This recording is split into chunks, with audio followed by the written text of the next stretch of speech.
Fecha, Leon. Fala, pessoal. Estamos começando mais uma live do nosso canal Na Esquina, né? Vamos esperar o povo entrar, o povo começar a assistir. A nossa live tradicionalmente é na terça-feira, mas essa semana, né, nós temos uma convidada bastante especial, né, uma convidada que está no olho do furacão, né, dessa crise que está acontecendo. Então, o dia que ela pôde foi hoje, então a gente se adaptou, porque é importante trazer esse bate-papo, né, com essa companheira para debater a crise do coronavírus, né? Então, estamos esperando o povo entrar. Nossa convidada é a médica infectologista Juliana Salles, né? Ela vai falar sobre o colapso da saúde no Brasil. A Juliana mora em São Paulo, né, no epicentro da pandemia, né? Também é do sindicato dos médicos, então está bem por dentro do que está acontecendo e a gente vai ter um bate-papo bem informativo e bem construtivo com o pessoal. Acho que já vou chamando nossos camaradas para dar suas palavras iniciais, né, para essa live, se apresentar, começando com o camarada Dan. Dar sua palavra inicial aí, começando essa live. Diz aí, Dan.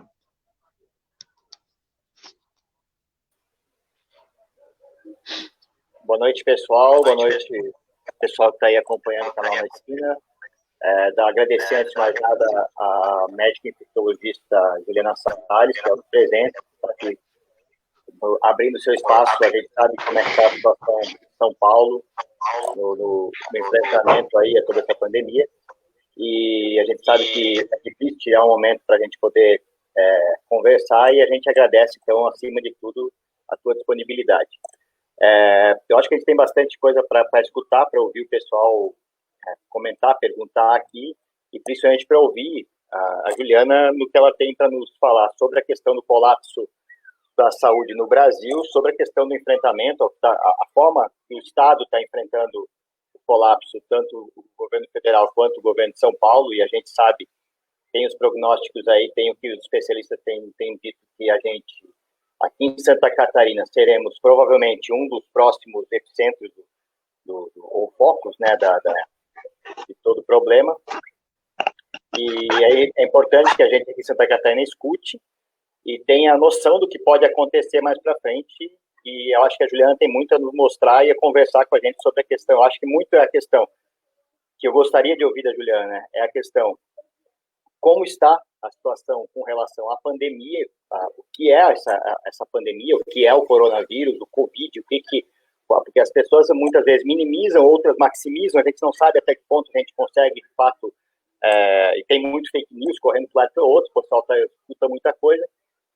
Também saber a questão da saúde pública no Brasil, como é que está a situação hoje, como é que está a situação em São Paulo, como é que a gente sabe que a gente está se espelhando muito no que está acontecendo em São Paulo, porque as medidas que estão sendo tomadas aqui em Santa Catarina são muito parecidas, e os profissionais de saúde, a gente sabe a importância de todo o processo, o que os profissionais de saúde têm nessa discussão, no combate à pandemia, e de que forma que os profissionais de saúde estão sendo afetados no ponto de vista não só da questão de saúde pública, mas na questão também trabalhista. A gente sabe que muitas vezes isso fica sendo deixado de lado, e a questão da possibilidade, da forma de trabalho que está sendo, como as pessoas estão, o Estado está permitindo que os profissionais de saúde trabalhem, isso a gente sabe que isso é um problema, e o que a gente puder mais discutir aí, vamos ver o que a gente vai conversando. E aí já vou me deixar aqui, já vou tirar o microfone aqui e passar para o Tite.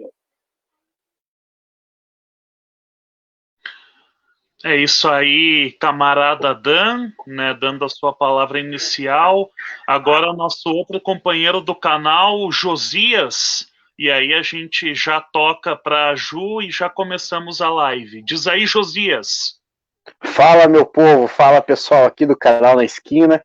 Hoje, essa quinta-feira gelada, né, 8 graus aqui, tá esfriando, tá caindo cada vez mais a temperatura, e nós estamos aqui, né, para fazer aquele debate gostoso, aquele debate caloroso com a companheira Juliana Salles, né, como os companheiros já apresentaram ela aí, a médica infectologista, ela falando sobre essa crise na nossa saúde, na saúde do Brasil, né, e também eu gostaria de ouvir da Juliana, já fazendo minhas ponderações aqui, sobre o que essa crise, apesar de afetar a população, no modo geral, representa para a classe trabalhadora, né? O que a classe trabalhadora como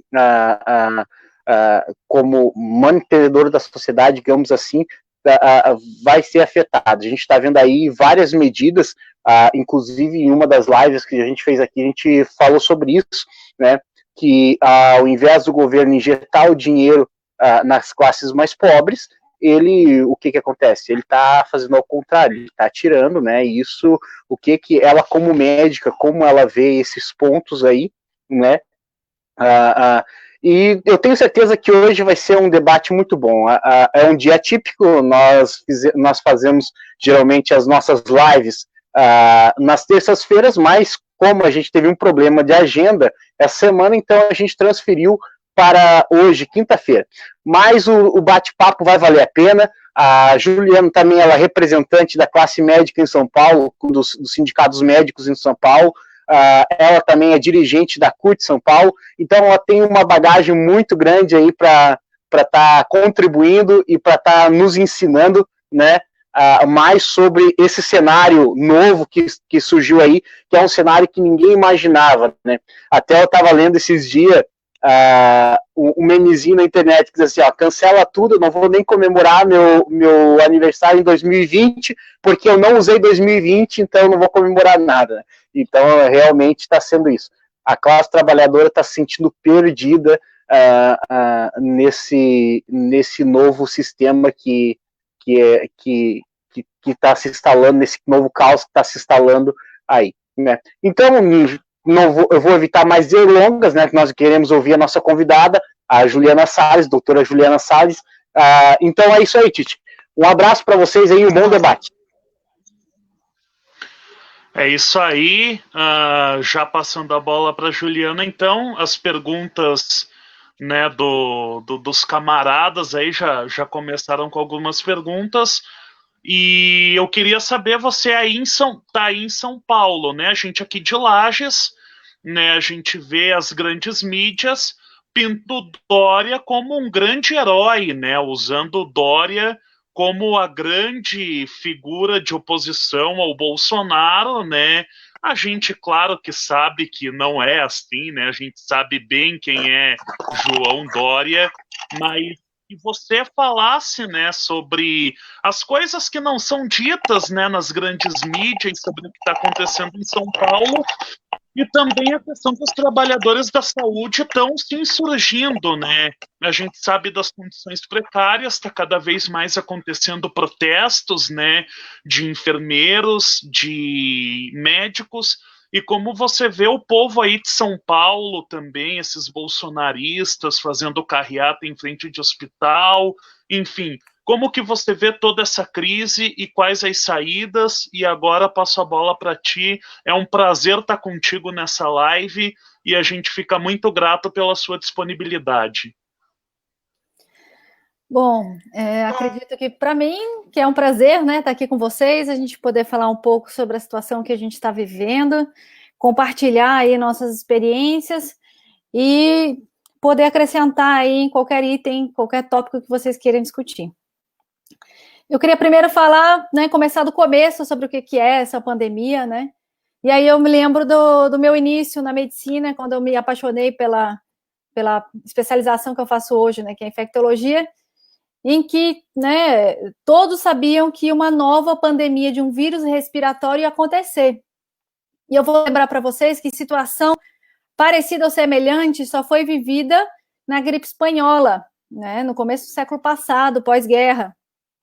E a situação que a gente vive hoje, ela é extremamente aguda, porque ninguém que hoje exerce a profissão de saúde, ou motorista de ambulância, ou nos cemitérios, viu tanta gente acometida por uma mesma doença, morta por uma mesma doença. Então, é uma situação completamente fora da normalidade, né? E dentro de um sistema de saúde que, para nós aqui, gente, já vem sendo sucateado ao longo dos anos, né? Já tem uma redução de leitos grande nos últimos 10 anos, já tem, com a emenda constitucional 95, né, o teto dos gastos, uma redução de investimento, né, na categoria de bilhões, são 22,5 bilhões que deixaram de ser investidos aí desde a emenda constitucional.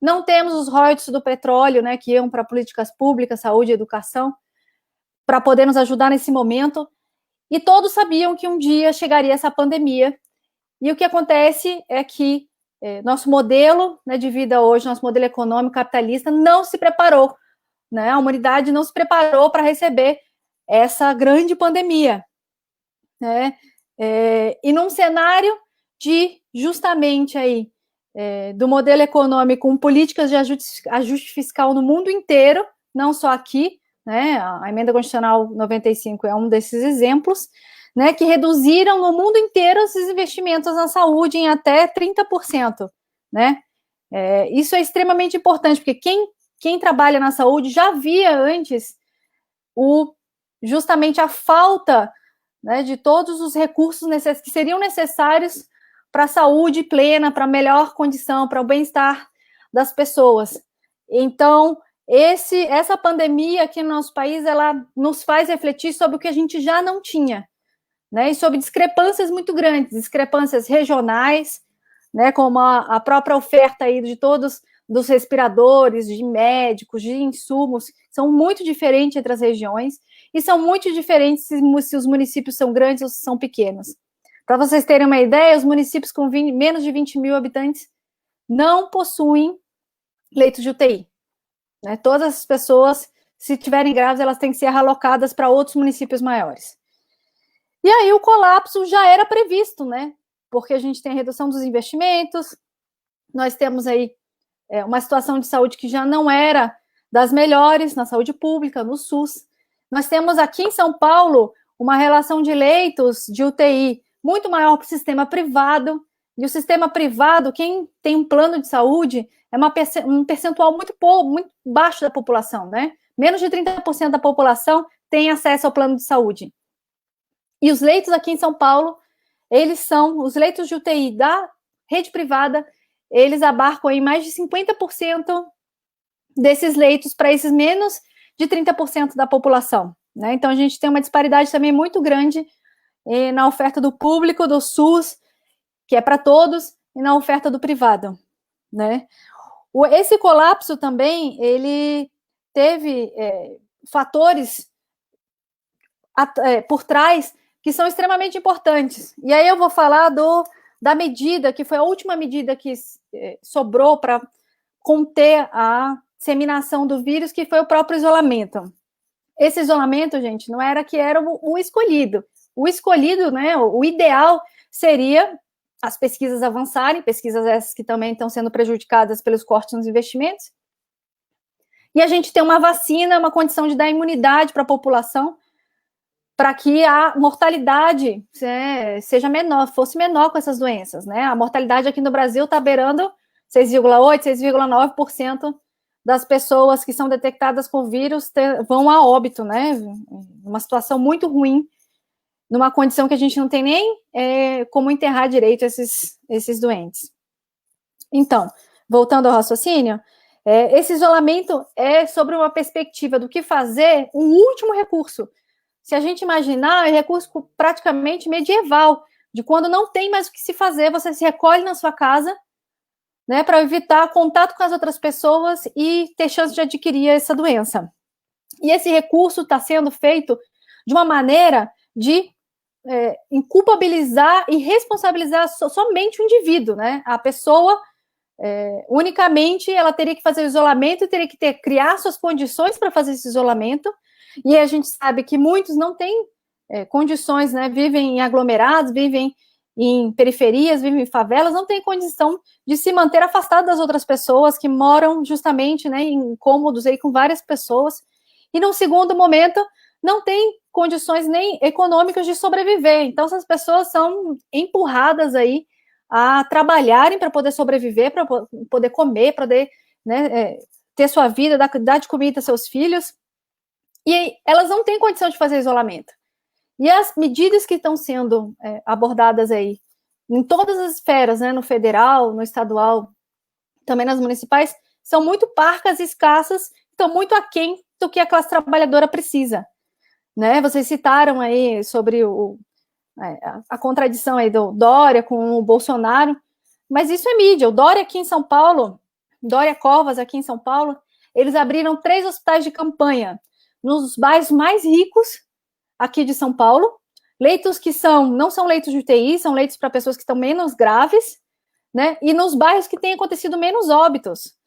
A Zona Leste, a Zona Norte, Zona Sul, que tem os ricões, as periferias, e que agora estão acontecendo o maior percentual dos casos que evoluem, né, mal, das pessoas que morrem, eles não têm esses hospitais de campanha, né? A gente até brinca que é o hospital de campanha eleitoral, porque eles não pensaram na população como um todo, né? Estão fazendo só um lobby e também justificando e incentivando esse isolamento, mas de uma forma de culpabilizar, né, e responsabilizar a pessoa dessa maneira que eu coloquei para vocês, que é individualmente.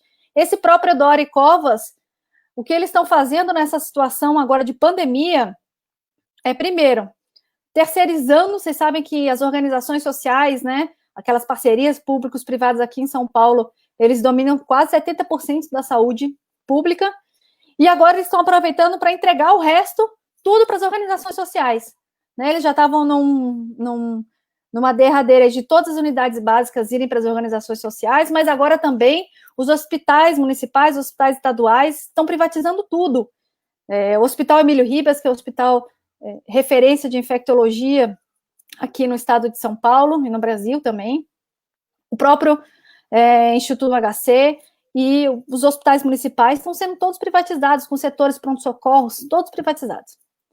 Enfim, a situação, companheiros, é muito grave, porque a gente se vê, e aí eu falo, né, como profissional de saúde, alocado numa posição em que muitas vezes, né, você tem que definir para quem vai um leito de UTI, para quem vai um equipamento, o que vai fazer com aqueles pacientes que a gente não consegue transferir, porque o hospital público que eu trabalho já está com as 3 UTIs cheias de pacientes com coronavírus, não tem mais como receber, e cada vez mais tem menos locais para onde mandar. Uma medida muito aquém do necessário que foi a requisição dos leitos do sistema privado, né? E algo que a gente aqui no sindicato e agora na CUT defende, que é fila única de leitos, para que todos tenhamos a mesma chance de sobreviver. O Dória requisitou apenas 100 leitos das UTIs privadas, e aí eu vou comentar para vocês que são mais de 5 mil leitos das UTIs privadas aqui em São Paulo. Nem isso os hospitais privados querem ceder, justificando que o preço está muito abaixo, enfim, justificativa de patrão de empresário. Então, é uma escalada muito grande, e o governo federal, o próprio Dória Covas, todos eles agem piorando a situação da classe trabalhadora e não dando as condições ideais para que a gente possa enfrentar esse período, né, que é um período bastante conturbado, né, de muita fake news também, de uma instância que nós não temos um controle aí do que realmente está acontecendo, né, o município, o estado, federal não se conversam, os dados são muitas vezes, né, contraditórios, né, e uma situação que esse sistema, como o próprio Lula disse no 1º de maio, está moribundo, né, o capitalismo não nos serve para responder às nossas necessidades, que agora seriam muitas, né. Espero estar respondendo aí as perguntas de vocês. Eu vou citar para vocês exemplos aqui com relação às periferias, né, aqui no Rio de Janeiro. Apesar do número de casos ter se iniciado nas regiões mais ricas, aqui em São Paulo, Morumbi, lá no Rio de Janeiro, né, naquelas regiões mais próximas ali do centro. Os casos agora, eles atingiram as periferias, e a gente vê a mortalidade nas periferias aumentando enormemente, né? E essas pessoas são justamente as pessoas que são jogadas aí para trabalhar, porque tem que sobreviver, são os trabalhadores informais e desempregados, que têm se multiplicado nos últimos anos com as políticas de ajuste fiscal no nosso país. Junto a isso, a subnotificação, gente, dos casos, ela é muito grave, porque o que a gente vê hoje, né, tem mais de 200 mil casos, 14 mil mortes. Esses 200 mil casos, eles são só aquela pontinha do iceberg. Para cada caso daquele, tem outros 12, 16 casos de pessoas que não têm poucos sintomas, de pessoas que não precisaram ser internadas, que não estão aparecendo nesses números oficiais, né? São uma maneira aí de não utilizar o recurso que a gente precisaria ter agora, que são os testes, para identificar as pessoas que estão multiplicando aí, que estão com sintomas leves, mas multiplicando os casos. Cada pessoa pode infectar outras 6 pessoas, pelo menos. E o que seria outra forma de brecar, né? Então, as nossas exigências são muitas. São de testes, são de condições de isolamento, e aí são todas as condições sanitárias, né, local para fazer esse isolamento, condições de renda, salário, emprego, né? A gente viu os ataques das classes trabalhadoras estão se multiplicando nessa época. A MP 927, né, que institui o teletrabalho, está sendo uma complicação. Para os trabalhadores de saúde, essa MP, gente, ela aumentou a carga horária e reduziu os períodos de folga. Então, os trabalhadores de saúde que são, né, são categorias profissionais que estão mais expostas aí ao vírus, eles têm realmente são submetidos a jornadas exaustivas, e muitos foram afastados. Tem um número grande de profissionais de saúde afastados por conta da contaminação pelo coronavírus. E isso se deu principalmente, e ainda se dá, pela falta daqueles equipamentos de proteção. São outros itens que são extremamente necessários para a gente conseguir responder agora à pandemia, ter gente para responder, ter profissional para responder, mas que não estão sendo entregues aqui em São Paulo de forma adequada, que são os aventais, as luvas, as próprias máscaras, né? E a gente não vê nenhuma intenção, né, nenhum reforço aí do Estado, poucas iniciativas para a necessária reconversão industrial. Nós temos, por exemplo, muitas indústrias têxteis aí em Santa Catarina também, que poderiam agora estar produzidas com auxílio do Estado e com, né, o compromisso do Estado comprar aquele material, as máscaras, os aventais que a gente precisa para atender, né, a população, atender os pacientes, e a gente não vê os governos aí, nem do Estado, nem muito menos federal, se organizando para responder essa demanda, né? Só para vocês terem uma ideia, nosso número de profissionais da enfermagem que já foram mortos por conta da pandemia, né, que morreram por conta de coronavírus, já beira os 100. Isso é mais do que toda a Espanha e Itália perderam de profissionais de saúde. Então, a classe trabalhadora sofre como todos, os profissionais de saúde são levados aí para a trincheira da guerra, e eles não estão tendo, né, nós não estamos tendo a resposta que seria necessária para uma guerra. E aí lembrar que nas guerras, né, o governo dos Estados Unidos, o próprio governo do Brasil, reconverteu indústrias para produzir material bélico, carros, material aeronáutico, né? E isso não está acontecendo agora nessa guerra que a gente está enfrentando com essa pandemia, né? Mais um sinal que esse sistema, né, capitalista não nos responde às nossas necessidades desse atual momento, né? Vocês viram a manifestação dos enfermeiros, né, com relação à frase que o presidente Bolsonaro falou nessa última semana, né, que muita gente vai morrer e daí. Então, justamente aí no dia da enfermagem, que foi dia 12 de maio agora, teve manifestação em vários locais, inclusive em Brasília, com cruzes e com a frase "e daí", né, porque estamos sendo jogados para morrer, né, para ter com maior chance de morrer, sem os equipamentos adequados, tendo que escolher, né, muitos locais já fazem protocolos para ver para quem vai os recursos. A gente viu cenas de colapso, e aí o assunto é muito interessante, porque o colapso, por essas diferenças entre municípios, entre regiões, entre estados, não se dá de maneira igual no Brasil. E a gente viu regiões que tiveram casos muito depois, como o Amazonas, entrarem em colapso muito antes. E aí, eu vou falar para vocês, o Amazonas tinha apenas 267 leitos de UTI no começo da pandemia. Né? O colapso iria acontecer de qualquer forma, porque o número de leitos, o número de respiradores que tinha para oferecer para a população era muito baixo. Né? E aí a gente viu no Amazonas os óbitos em casa, que não estão tendo tempo nem de atender as pessoas, as valas comuns, né, para colocar os caixões. Aqui em São Paulo, que foi capa do Washington Post também, as valas abertas nos cemitérios verticais que estão sendo construídos para colocar os mortos, com uma maior preocupação, né, desse colapso sanitário dos óbitos em casa, a semelhança do que aconteceu no Equador, do que com os próprios vivos, né, na assistência aí dos hospitais, nos materiais, etc., por não justamente incentivar a reconversão industrial, incentivar a fila única de leitos, né? Então a classe trabalhadora está sendo colocada em uma situação muito ruim, em uma situação aguda, extrema, em que a gente tem que saber realmente aí o que pedir.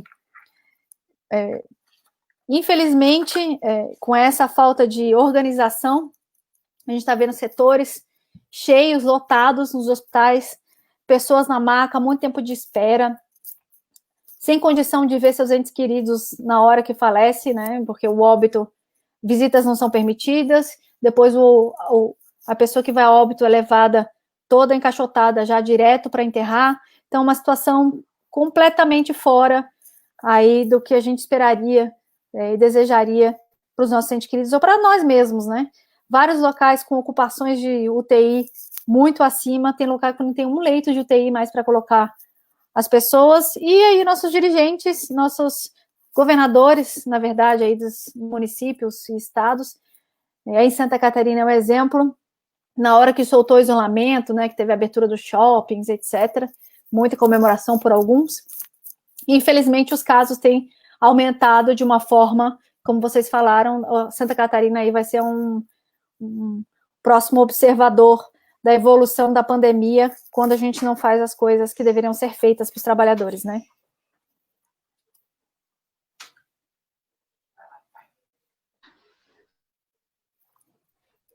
É isso aí, a situação complicada mesmo, né? Nós tivemos algumas perguntas, né, durante essa sua explanação. O companheiro Adilson mandou uma pergunta bem técnica, tá aí na tela. Mutações podem estar alterando a capacidade infecciosa do coronavírus? Essa é a pergunta do companheiro Adilson, né? E aí a gente manda para te responder. Eu também tenho uma pergunta, né? Os companheiros aí, Dan, Josias também, que quiserem fazer pergunta depois. A minha pergunta tá muito se falando do uso das máscaras caseiras, né? Várias cidades tornando como lei, né, a obrigatoriedade do uso de máscara. Até que ponto, né, qual que é a real eficácia, até que ponto realmente o uso de máscara caseira estanca, né, a transmissão do coronavírus, né? E passar agora a bola para o Josias também tem uma pergunta, né, uma explanação para fazer. É contigo, Josias, e aí devolvemos para a camarada Juliana.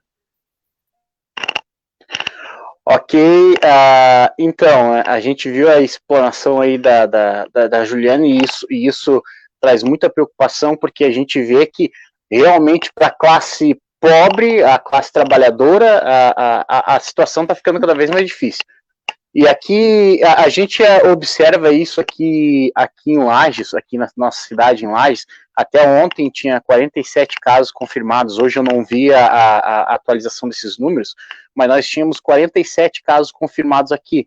Só que desses 47 casos confirmados, ainda não tinha chegado na periferia da cidade, né? Que a gente sabe que é onde está.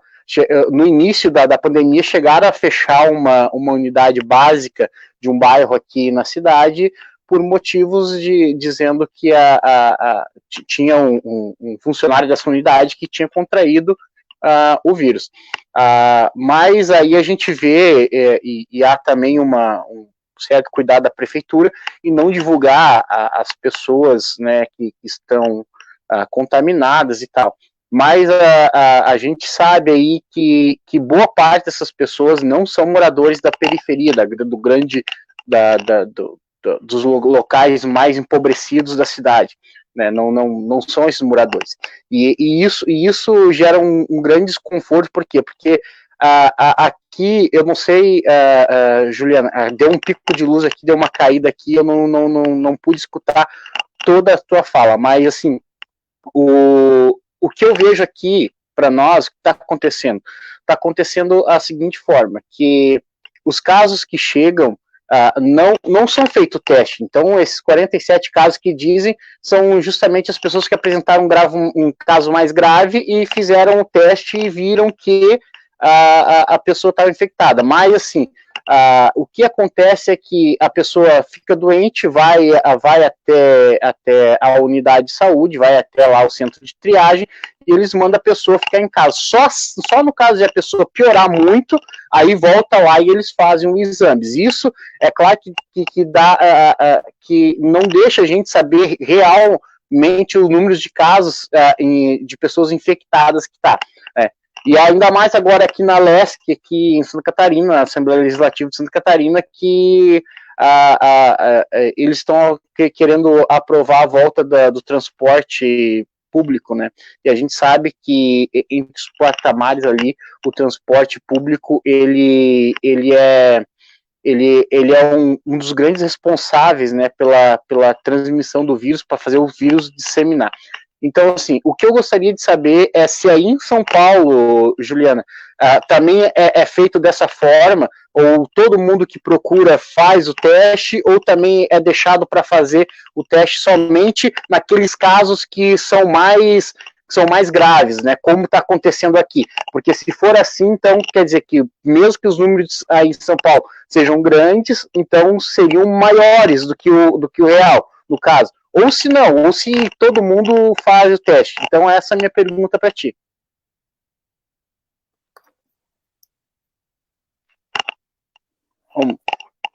Bom, anotei aqui, vamos lá, né? Com relação às mutações, parece mesmo que o vírus se muta bastante, ainda está em estudo, né? Espero que os estudos avancem.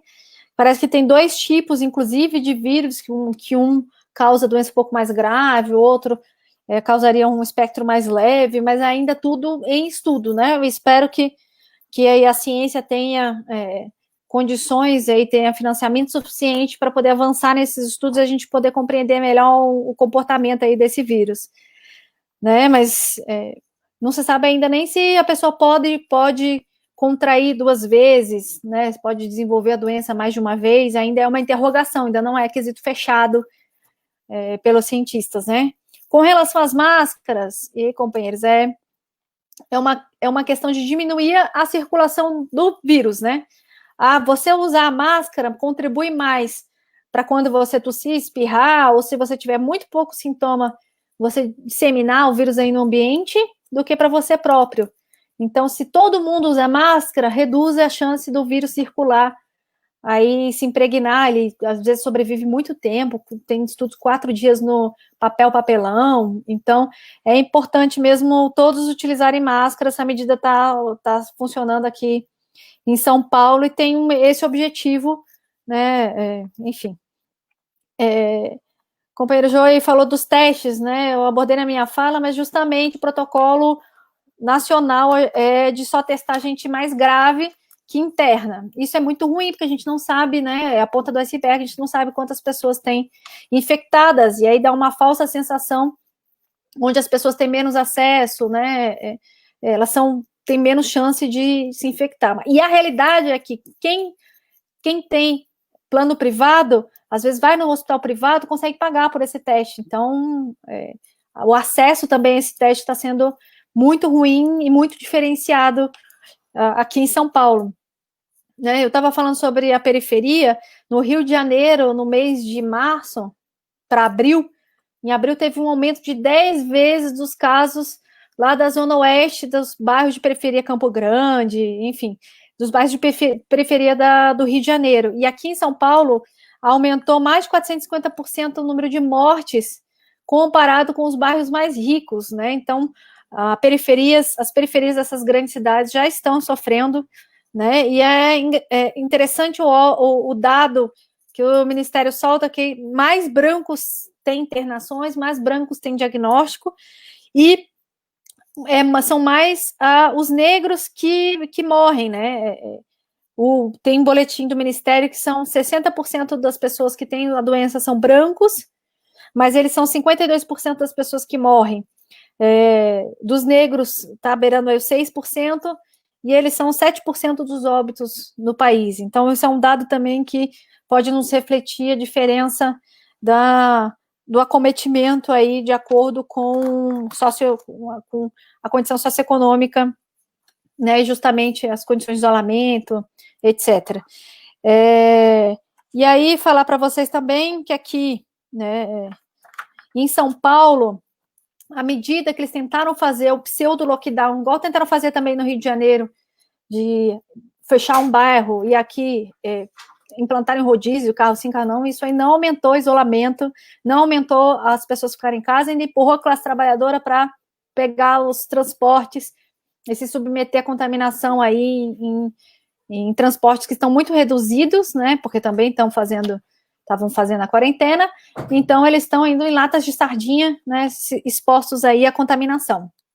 Eu vi que vocês se inscreveram aí para perguntar, vou abrir para as perguntas de vocês aí. Então, assim, ó, só gostaria de citar aqui a dona, tá aqui conosco a Dona Eli, mandar um abraço para a Dona Eli.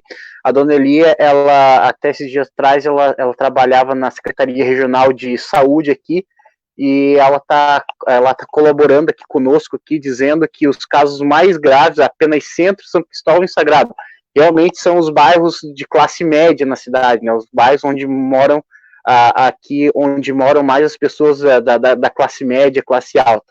Então, a Dona Eli aí também, ela cooperando aí conosco aqui, trazendo boas informações. Ela que trabalhava lá na Regional de Saúde, justamente nessa parte dos leitos, né? Então, ela tem muita experiência sobre isso. Um abraço para a Dona Eli e joga a bola pro Tite de novo.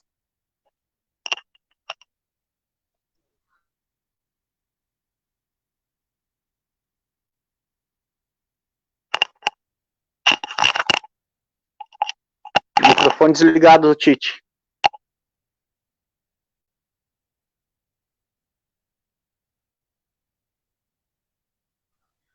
Então, agora que eu vi, meu áudio estava desligado. Tem perguntas aqui do povo aqui que está assistindo a live, né? Eu vou fazer essa pergunta para Juliana. A Anisilda, ela colocou aqui pergunta do Dérmio, provavelmente ele não tem Face, né? Quais as principais mudanças você vislumbra nos hábitos sociais num futuro próximo? Nosso camarada Dan se inscreveu para participar desse bate-papo. Dan, e aí a gente joga a bola para a Ju de novo.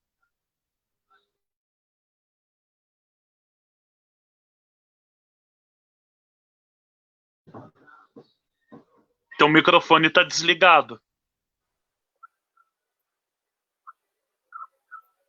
Deu, agora eu consegui. Sou eu que abro e fecho os microfones e fechei o meu. Enfim, com relação aqui a algumas coisas que a Juliana já falou, mas eu acho que é importante eu acho importante isso, né, que a gente discutir um pouco a questão, por exemplo, da importância do SUS, papel do SUS nesse cenário de pandemia, A diferença, por exemplo, que é bom que as pessoas, de repente, tem alguém que está assistindo, ou que depois vai assistir mais tarde, para a gente fazer esse debate com relação ao que é o SUS na saúde pública, para a importância do papel como saúde pública, como o sistema universal no Brasil, e a diferença com outros países, por exemplo, os Estados Unidos, que está sofrendo, que hoje é o grande foco da doença, a Covid-19, e a gente sabe como é que é a saúde lá. O acesso à saúde, principalmente para a classe trabalhadora, ele é muito limitado e muito oneroso. Outra coisa que eu queria conversar com a Juliana, perguntar para ela, também ela comentou sobre isso, mas a emenda constitucional 95, ela pegou em cheio a questão dos investimentos em saúde pública e outras áreas, outras políticas públicas, sociais, aí, principalmente afeta a classe trabalhadora. Já dá para sentir, Juliana, os efeitos da PEC 95 nessa pandemia, e a gente já ouviu muita coisa aí falando com relação ao que isso pode durar não só até agora, metade do ano, mas pode durar até começo de 2021, talvez existam outras fases de reinfecção, eu não me lembro como é que era o nome técnico que se usa para isso, mas que parece que já está acontecendo na Alemanha, na Coreia do Sul, em outros países, já vem acontecendo isso, na própria China, né, algumas em Wuhan, voltou as infecções de novo, outras pessoas estão tem contágio novos, enfim, casos novos, então pode ser que isso vá mais para frente. A pergunta, se a gente conseguisse, de alguma forma, reverter o quadro da PEC 95 e derrubar ela, se isso teria um efeito muito bom, teria, de fato, um efeito que mudaria o cenário, e se continuar, e a gente não conseguir revogar essa emenda constitucional 95, de que forma que como é que vai ser daqui no próximo ano, e talvez, se isso durar até 2021 ou 2022, vamos saber, a gente não sabe como é que está, como você mesmo disse, o coronavírus ele tem muita mutação, aparece de várias formas, sintomas novos aparecendo, a gente não sabe até quando vai a crise da pandemia, né, de saúde pública, que a crise econômica a gente sabe que vai muito longe. E uma outra questão que eu gostaria de fazer também é a questão de fazer você já falou alguma coisa aí, mas também eu acho importante a gente discutir isso, vem sendo discutido bastante em alguns espaços, a questão do aumento de casos de doenças pulmonares e morte de doenças pulmonares com relação ao ano passado para esse ano. Aqui em Lages, por exemplo, Santa Catarina, a gente sabe que existe um número grande de mortes e casos de doenças respiratórias, casos de doenças pulmonares, que é um dos que se assemelham ao Covid, mas que estão sendo reportados não como Covid, mas sim como outra doença qualquer, oportunista, enfim. Por exemplo, a pessoa morre, portadora de HIV, morre porque complicações do HIV, mas na verdade a gente sabe que isso, talvez a sobrevida dessa pessoa fosse muito maior se não tivesse o coronavírus, mas ela nem é testada porque ela tem HIV, por exemplo, é portadora de HIV. Gostaria que você pudesse, de repente, falar um pouco sobre isso.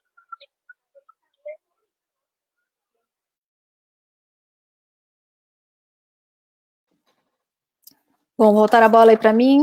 Vou tentar responder a todos vocês. Se vocês quiserem até me interromper aí para direcionar se eu esqueci alguma das perguntas, foi bastante coisa, né? Teve a primeira pergunta, né, com relação à mudança nos hábitos sociais. Na verdade, eu acho que o mundo, e eu espero que o mundo não seja o mesmo depois dessa pandemia. Primeiro, por conta da incapacidade, né, de resposta desse nosso modelo econômico às nossas necessidades mesmo, e que todos fiquem conscientes, né, que o isolamento adequado, que a própria reconversão da indústria, a possibilidade dos leitos, fila de leito único, nada disso está sendo proposto pelos nossos governantes, e a nossa mudança dos hábitos vai perpassar muito por isso, né, dessa tomada de consciência e dessa rebeldia da gente com justamente todo o sucateamento do Sistema Único de Saúde aqui no país, frente à situação que a gente está vivendo agora. E aí eu já entro num segundo item que vocês falaram, que a própria emenda constitucional 95. Para vocês terem uma ideia, esses 22,5 bilhões que deixaram de ser investidos nos últimos 3 anos, até agora foi anunciado, ainda não foi investido pelo Ministério da Saúde, justamente esses 23 bilhões, quase 23 bilhões. Então, assim, é como se a gente está chegando, talvez, num status que já deveríamos estar, deveria ser o início da pandemia, né? E é justamente a consequência dessa falta de investimento a longo prazo, né? Foi feita a comparação aqui com os outros países que não têm sistema universal, e justamente, né, um país como os Estados Unidos, que não tem sistema universal, as pessoas morrem em casa e não têm condição de ter uma assistência adequada, né, de ir para o hospital, ter essa assistência adequada. Teve relatos de em casa de idosos, por exemplo, em que a família não paga mais plano de saúde, que, né, não se gastaria para essa pessoa ser tratada, que o sistema de funerário foi buscar 18 corpos ao mesmo tempo. Então, é uma calamidade total, né? E apesar do nosso sistema universal aqui está comprometido com a falta de investimentos a longo prazo, ele é um sistema que garantiria, ou deve garantir para a gente, que todos nós sejamos atendidos da melhor forma possível. E essa é algo que tem que estar na nossa cabeça. Isso passa pelos testes, pela falta de testes, né, pela necessidade dos testes para todo mundo. Deixa eu ver aqui qual foi a última pergunta. Que perguntarei até quando vai e qual a nossa perspectiva, né?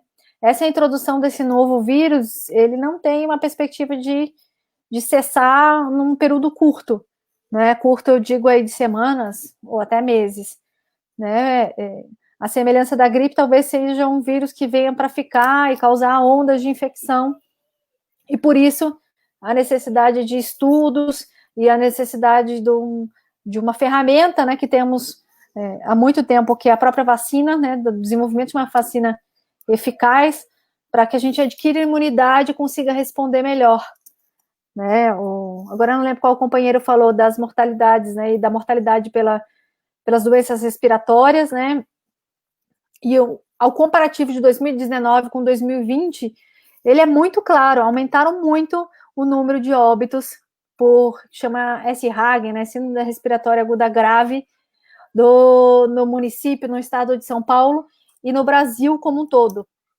Esses números absolutos que eles têm comparado de um ano para o outro, que aí envolve todas as doenças, traumas, envolve infarto, derrame, etc., eles já mostram que tem aumento da mortalidade de uma maneira geral, né? São números que já mostram aumento do número de pessoas mortas comparado aos mesmos períodos dos anos anteriores em todos os estados. E quando você compara a própria síndrome respiratória aguda grave, essa discrepância é ainda muito maior, né? Então, o número de pessoas que tem essa notificação, ela é muito grande. Nem todas as pessoas testam realmente positivo para o coronavírus. Os testes que são aplicados a essas pessoas não são testes que detectam todas as vezes a doença, né? Ele detecta só em 60% das pessoas detecta que tem a doença, mesmo os outros 40% tentam. Então, o teste não dá 100% de certeza aí do diagnóstico, mesmo se ele for negativo, né? Então, muitas pessoas realmente estão sendo enterradas como essa síndrome respiratória aguda grave e poderiam ser coronavírus, por isso que esse número também está sendo acompanhado e é um número gigantesco, é um número bastante absurdo e muito maior mesmo, conforme vocês colocam em todos os locais. Eu passo aí para ver se tem mais alguma solicitação de pergunta.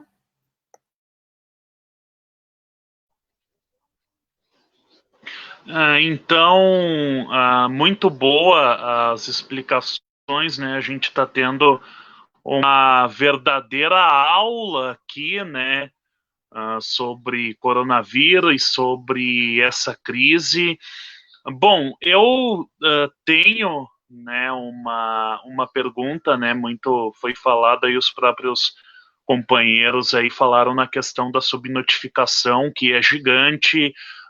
Tem bem poucos testes, né, disponíveis aqui no Brasil, não só no Brasil, como no mundo, né, só que aqui no Brasil o problema ele é mais sério, assim, é o país que menos está testando, né? Então a minha pergunta é se com essa subnotificação, mesmo com a subnotificação, está tendo uma escalada de casos, né? Recordes e mais recordes. Então, se contar os casos subnotificados, se a gente já não estaria vivendo o pico, né, dessa doença, se a gente já não está no pico, ou se a gente ainda tem uma subida para escalar. E o companheiro Dan aqui também tem uma explanação, também tem uma pergunta para fazer antes de devolver para a Tisha. Estamos chegando a 1 hora de live, né? Nossas lives têm a duração, né, de 1 hora e meia, né? Então a gente já vai aí nos encaminhando para o final. Passo a bola então agora para o Dan e depois a Ju, né? Já encerrando essa live, muito boa live, uma live de uma qualidade assim imprescindível para esse momento. O Fabianinho, o companheiro Fabianinho, fez uma pergunta antes de passar para o Dan. Gostaria de saber se o vírus reage conforme a temperatura de cada região, se tem alguma informação que ele sofre algumas mutações de região para região, né? Ele está preocupado aí, tá aí a pergunta na tela. Então agora eu passo para o Dan e aí a gente joga a bola para a Ju e já aí a Ju já respondendo as perguntas e já fazendo as considerações finais. Diz aí, Dan. Não, na verdade eu ia falar era sobre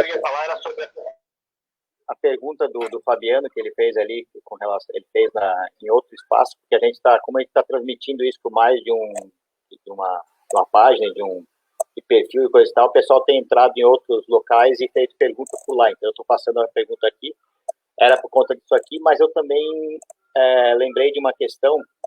A gente está aí, agora é uma questão, ela permeia toda essa crise sanitária que a gente está passando, mas é com relação também à discussão hoje que está latente aí, é do fora Bolsonaro, fora governo Bolsonaro e tal. Eu acho que passa por isso. A Juliana, ela é dirigente sindical, ela conhece bem os preâmbulos também da questão política. Eu acho que é importante que a gente faça esse debate com ela também. Hoje o pessoal discute muito a crise econômica. A gente discutiu isso na nossa live passada, que a crise econômica ela não é fruto do que está acontecendo da pandemia. Ela é uma crise econômica que ela é fruto de um problema estrutural do capitalismo, do neoliberalismo, e ela já vem de muito antes. A pandemia ela só veio catalisar todo o processo de crise e piorar ainda mais. E dentro desse espaço todo, dessa discussão toda, é claro que o fora Bolsonaro cresceu de uma forma bem mais consistente, que a gente está num momento de social complicado, o pessoal está passando dificuldade, isso acaba trazendo mais crise ainda, e o fora Bolsonaro foi para a bola da vez. Uma coisa que eu gostaria de ouvir de ti, dos companheiros, dos camaradas que estão aí também conversando, é que a gente discute muito fora Bolsonaro como se isso fosse resolver, além do problema da crise sanitária, mas também o problema da crise financeira. Eu tenho uma visão de que, na verdade, a pandemia, o que tem acontecido no Brasil, a crise sanitária no Brasil, ela, claro, é fruto muito da falta de ação desse governo Bolsonaro, que age de uma forma irresponsável, desde o início negando a importância da doença, negando acesso às informações. O próprio Bolsonaro age de uma forma megalomaníaca, egoísta. Então, muitas vezes parece que ele faz alguma coisa, mas é para ser, sabe? Eu nem sei mais se o cara sabe ou se não sabe. A gente não sabe mais o perfil desse cara, além de ser um mau gestor, até o mau caráter, até que ponto ele é burro, enfim. Mas a gente vê que o cara pega e fala umas coisas, parece que ele faz isso só para negar, é uma criancice, uma infantilidade enorme. Então, a gente sabe que a crise sanitária é muito fruto da má gestão desse governo. Mas a crise financeira, a crise econômica no Brasil, ela não é uma crise econômica, ela não é a política econômica do governo Bolsonaro, não é do Bolsonaro, e ela sobrevive à queda do Bolsonaro. Então, assim, não é a pessoa Bolsonaro que levou hoje a política econômica que a gente tem hoje. A pessoa Bolsonaro faz parte de um processo que já vem desde 2016, ou até antes sendo preparada, mas em 2016 ela teve efetivamente a implementação no Brasil. É uma política econômica que ela, com Bolsonaro ou sem Bolsonaro, ela terminaria. Ela vai continuar. Ela permanece nesse processo todo, e a crise como a crise está piorando por conta da epidemia, a gente sabe que fora Bolsonaro não resolve. Talvez a gente teria que ter um processo muito maior, fora governo Bolsonaro, tirar o governo Bolsonaro, porque a política econômica sobrevive a ele, como eu já disse, e a gente sabe que pode-se resolver uma coisa imediata, mas continua o problema. Então, eu acho que é importante a gente discutir um pouco sobre isso também, porque todos os nossos assuntos que a gente vem puxando aqui tem muita relação com a pandemia. E o Fora Bolsonaro tem motivo de existir nesse momento, e o processo da crise econômica, da política econômica do governo, que com ou sem pandemia estaria da mesma forma sendo aplicada, ou de forma mais agressiva talvez, ou menos, eu não sei, tudo tão novo, mas a gente precisa discutir isso de certa forma para que a gente possa conversar e dialogar com as pessoas sobre essa questão. Do Fora Bolsonaro, que está sendo tão discutido hoje em dia, a gente precisa ter um pouco de debate também sobre o que é esse Fora Bolsonaro e o que leva. Acaba com a crise, fora cai o Bolsonaro, e aí, a partir de amanhã, como é que vai ser? A partir de amanhã, tudo está melhor, a crise econômica, a política econômica muda ou não? Enfim, a gente precisa bater sobre isso.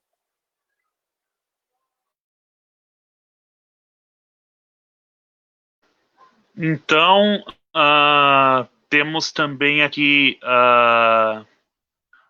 o Josias, né? Tem uma pergunta para fazer. Vamos encher a Juliana de pergunta agora, né? Que daí já para ir encerrando. Então, o companheiro Josias faz a sua pergunta e já devolvemos a bola para a Juliana, já para responder esses questionamentos, né?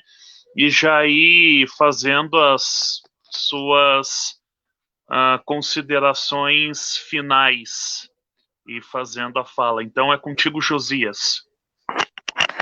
Então, a coisa tá tão feia, isso que o Dan vem falando, a coisa tá tão feia aqui que em Santa Catarina, além, né, do governo federal tá caminhando para uma possível queda, aqui em Santa Catarina também já está bem adiantado, inclusive as conversas e as negociações, digamos assim, para o impeachment do governador. Talvez Santa Catarina tenha pela primeira vez na história, né, um governador impeachmentado aqui justamente o má empenho do dinheiro público na situação da saúde. Além dos 33 milhões de reais que foram verificados que ele pagou pelos respiradores fantasmas que nunca chegaram e não vieram.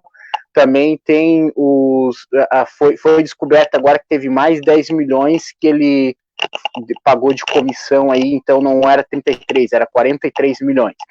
E se não bastasse ainda como tudo isso, ainda ontem o governo do estado de Santa Catarina ainda gastou mais alguns mil aí com máscara.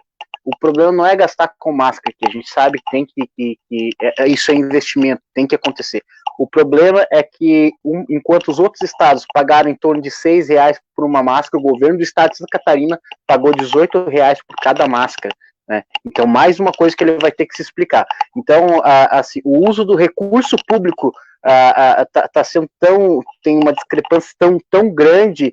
Assim, o pessoal tá usando os governadores de estado que a gente acompanha aí, estão gastando sem limites, assim, como se o dinheiro fosse água, e o grande problema é que a efetividade desses gastos não estão sendo aplicados para o final da atividade, no caso, aplicados realmente na saúde. É caso respiradores fantasmas aqui de Santa Catarina. nunca chegaram, né? Nunca chegaram. E também esses respiradores foram comprados e o governador, a Secretaria de Saúde, nunca explicou para onde esses respiradores iriam. Foram comprados, foram feitos esses gastos de respiradores fantasmas sem saber o destino deles. Isso é uma coisa muito grave que vem acontecendo também. Mas isso aí eu falei só para complementar a fala. A minha pergunta é a seguinte: a gente está numa onda aí de fake news, né, Ju? A gente vê aí fake news para tudo quanto é lado, gente falando uma coisa aqui, se dizendo ali, inclusive até mesmo o maior fake news, o teste de coronavírus do próprio presidente da República, Bolsonaro, né? Um teste aí que com outros nomes, né? É mais um fake. Mas a pergunta que quero te fazer é o seguinte: eu vi um vídeo, inclusive, de uma senhora, uma jovem senhora, explicando que o filho dela contraiu o coronavírus. Diz que ela estava em confinamento, eles não saíram, e o filho dela contraiu o coronavírus de um animal, de um cachorro que veio da rua, e ele brincou com esse cachorro dentro do terreno, dentro do quintal da casa, e ela afirma, inclusive um vídeo que está correndo aí, ela afirma que o menino, o filho dela, contraiu o vírus desse animal. Eu queria perguntar para ti se isso pode acontecer, né? Se isso realmente pode acontecer. Você está passando ali, agrada um cachorro na rua, você pegou o coronavírus, né? É a explicação dela, e assim, e como uma coisa que está correndo aí, nada melhor que você, como médica infectologista, para explicar isso para o povo, porque a galera que assiste em casa pode ter essa dúvida, né? Pode surgir essa dúvida na cabeça. Mas obrigado aí, gente. Pela última pergunta, pela do cachorro, né? Não tem ainda evidência que os animais, que são esses animais domésticos, transmitiriam as doenças, né? Você sabe... Peraí, querido. Você sabe que alguns tipos de animais são, somente aves e porcos, podem ser reservatórios para fazer combinações, e que a partir de uma certa mutação infectaria o humano e por aí, e aí o humano seria o carreador e aí propagador de um outro vírus, né? O próprio vírus da gripe utiliza aves e porcos, né, para se mutar. Mas com relação aos animais domésticos não tem nada comprovado. Então o cachorro pode fazer o agrado no cachorro, né, que esteja vacinado para raiva. E aí eu levantei alguns números aqui do aumento do número de casos da síndrome respiratória aguda grave que a gente falou, né? Para vocês terem um exemplo, aqui em São Paulo aumentou em 600% esses casos, em Santa Catarina também, mais de 600%. No Maranhão, gente, foi mais de 9.000% o aumento dos casos. E no Ceará, mais de 1.900%. Então, assim, tem aumento em todos os locais. E aí eu queria entrar, até para encerrar minha fala, né, com o que a gente precisaria para responder. E eu espero ser clara no que seria necessário agora, né?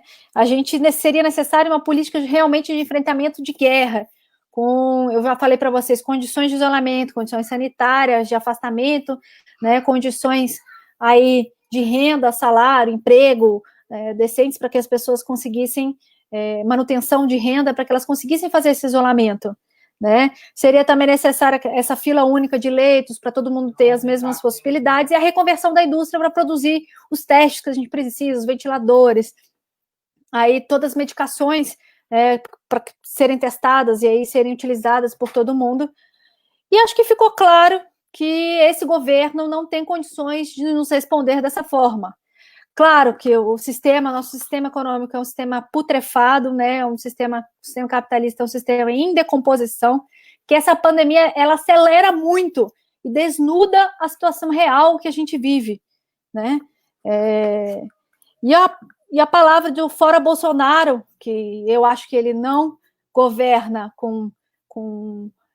disse sem querer, eu acho que ele governa justamente numa política de caos e numa escalada aí autoritária, totalitária, né, tentando avançar aí em tomada de poder, né? A própria troca do Ministério da Saúde trocou um ministro que era representante dos planos privados e colocou outro que é um ser que é subserviente a ele, né? Que responde a ele, que não sabe nem o que ele está fazendo e que adota as medidas, né? Para ficar num patamar atrás, né? Tem uma revista médica muito conceituada, britânica, que publicou no editorial dela que talvez o principal fator que esteja impedindo o Brasil de responder adequadamente à pandemia é o próprio presidente Bolsonaro atuando mesmo como na minha opinião, né, como um próprio vírus aí, disseminador de desinformação e disseminador de caos, né?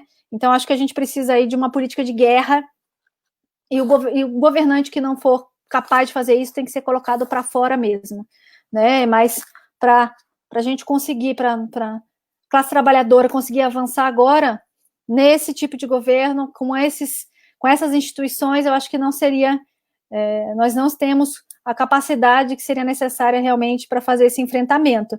Então, é hora mesmo de refazer essas instituições e aí aplicar até uma constituinte nova que possa fazer todas as reformas que a gente precisa, desde a reforma política, reforma dessas próprias instituições, reforma administrativa, reforma agrária, tudo que a gente precisa para poder sobreviver e para poder enfrentar aí todas as consequências dessa pandemia numa fase de aceleração, de desmoronamento desse sistema econômico que a gente vive, que é o capitalismo.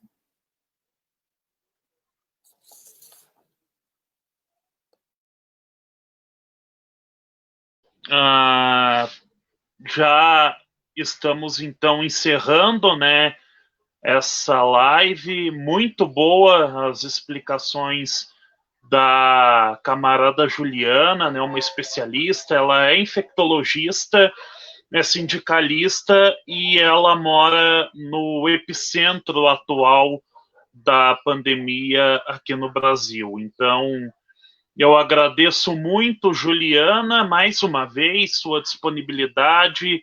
Agora, assim, eu gosto quando aparece todo mundo na tela, né, nesses momentos de fim de vídeo, eu acho legal todo mundo aparecendo. De minha parte, né, eu agradeço muito, foi uma aula realmente. A gente está tendo o comentário aqui da Marileia. É muito educativo e agradável te ouvir, Juliana. Obrigada por se dispor a conversar conosco. Você, como médica, também linha de frente, né, a Marileia aí. E a gente compartilha, né, da opinião da Marileia. É muito bom ter uma especialista, sanar dúvidas, em alguns momentos deixa a gente mais nervoso, em outros mais calmos, mas a gente tem a certeza que são as explicações com base na ciência. É isso que o Brasil precisa, é ciência, né? Todo mundo tem que ter a sua fé, a gente respeita a fé de cada um, mas um Estado tem que ser regido pela ciência. A fé tem que ser de cada um e não pode se confundir com política de Estado, né? Então, a gente agradece aí sua participação, suas explanações baseadas na ciência. Camarada Dan, camarada Josias, querem dar um último tchau. Juliana também, se quiser dar um último tchau aí pro povo. Tchau, gente, foi muito bom estar com vocês aqui. Agradeço a oportunidade de estar falando sobre o nosso momento. A gente agradece, então, aí eu quero agradecer também em nome do canal, em nome do pessoal que está aí, dos camaradas, mais uma vez, pela Juliana se dispor a vir aí conversar com a gente sabe que é a vida em casa, pessoal, é a vida de profissional, é a vida como dirigente sindical, e ainda tem tempo para a gente poder, de vez em quando, conversar com alguém daqui de Santa Catarina para poder bater um papo, e a gente agradece muito por isso. E terça-feira que vem, ou quarta ou quinta, vamos ver como é que vai ser, a gente volta aí com uma nova live, vamos ver como é que vai estar a nossa agenda aí, porque a gente está conversando com algumas pessoas, já para deixar claro, o Rudi já falou isso, o Tite já falou isso, a gente faz normalmente nas terças-feiras as lives, mas hoje a gente fez numa quinta-feira, até por conta da agenda da Juliana, que é médica infectologista, como já foi dito, ela está trabalhando na linha de frente, então a gente queria ouvir ela, e a gente então abriu essa para quinta-feira, porque a gente precisava escutar ela. E talvez as próximas semanas aí, como as coisas estão estourando, a gente muitas vezes vai acontecer também isso. Normalmente é terça-feira, mas a gente vai tentar manter na terça, mas caso não seja possível, a gente vai então já explicando para o pessoal aí. E muito obrigado a todo mundo por ter escutado a gente até agora. Obrigado a participação de todo mundo aí. Um abraço para a Marilé, que entrou aí agora, falou um pouco. E para todo mundo que esteve aí. A dona Nadia, ela entrou, só botou um pontinho, eu acho, ali, e saiu em seguida, a mãe da Silvinha. Mas aí, agora eu vou passar então para o Josias e eu já me despeço agora. Ok, meu povo, então também gostaria de agradecer a presença da Juliana aqui, fazendo esse debate, né, tirando as suas dúvidas. É sempre um momento rico. As nossas lives tem sido, eu tenho certeza, né? Quem acha não tem certeza de nada. Mas eu tenho certeza absoluta, as nossas lives, elas vieram para dar um novo panorama no debate político e também no debate do dia a dia das pessoas. A gente tem aprendido muito com isso, a gente fazia um debate muito dentro de uma bolha, muito entre nós, e o canal da esquina está fazendo essa diferença. Eu creio que nós estamos começando e nós temos tudo ainda para conquistar mais espaço na classe trabalhadora e tomar as rédeas desses meios de comunicação, né? Vai meu abraço aí para a Marilé, também tá parabéns a esse trio Parada Dura, tão criativos e nos agraciando com assuntos oportunos. Isso aí. A Marilé é uma grande amiga, né? Vai meu abraço aí, um beijão para a Marilé. Ela que é bióloga, servidora da saúde, agora está aposentada, não vou dizer que está aposentada, senão vai revelar a idade, né? Mas a Marilé é bióloga, trabalhava no LACEN, também, se ela tivesse nativa, também estaria na linha de frente aí, do Laboratório Central de Santa Catarina, né? Vai meu abraço aí para ela, o companheiro dela, o Clécio, e para todo mundo aí, pessoal, que está na escuta, que assistiu esse programa, que ainda vai assistir essa live.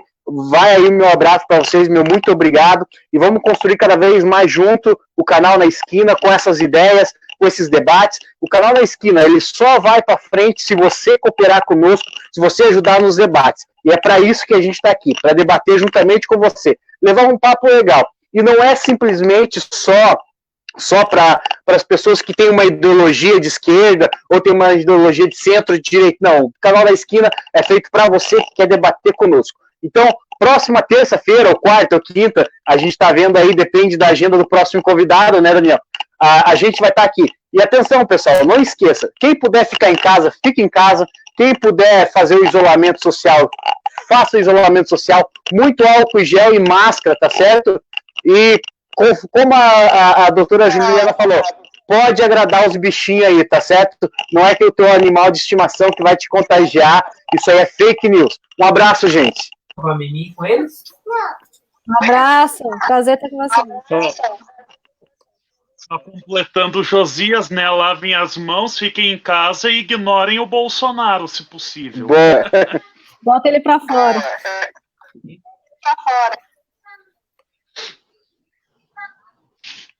Já desconectou, Dan?